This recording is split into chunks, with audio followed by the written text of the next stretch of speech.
Dada, leo nimefanya jambo la maana sana. Hivi unaelewa maana jambo la maana sana? Sasa nikwambieje yani? Nini tena Neema? Usiniambie tena umeshapigana na watoto wa mtaa kama kawaida yako. Hapana bwana. Leo nimekwenda kwa Juma. Kwa Juma? Kwa nini?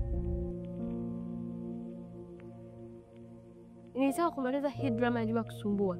Nilimkosa Juma lakini nikamkana na mkewe Suzi. Nikamwambia mwambie mumeo aache kusumbua. Neema, umekuwa na wazimu. Kwa nini umeingilia mambo yangu? Kwa nini unaniambia hivyo? Mimi nafanya hivi kwa ajili yako. Sasa kwa nini unakasirika? Wewe bado mtoto mdogo. Hujui unachokifanya. Unajua kama umeweza kuharibu ndoa ya watu? Ndoa? Ndoa gani?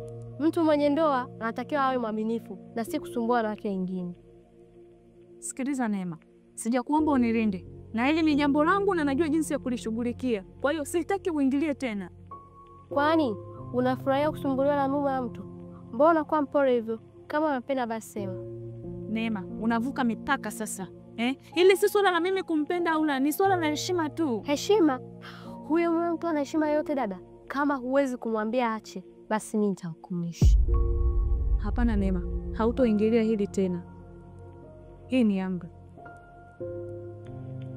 Sawa, lakini niambie utafanya nini? Au utanyamaza na kuendelea kusumbuliwa? Sitonyamaza. Nitajua jinsi ya kulishughulikia. Halafu, naomba niahidi kitu Neema. Hautomfuata Juma tena wala mke wake. Na hautoingilia hili tena. Sawa, na kuahidi. Lakini dada, usiruhusu mtu yote akudhalilisha. Na kuhakikishia sitorudi nyuma tena.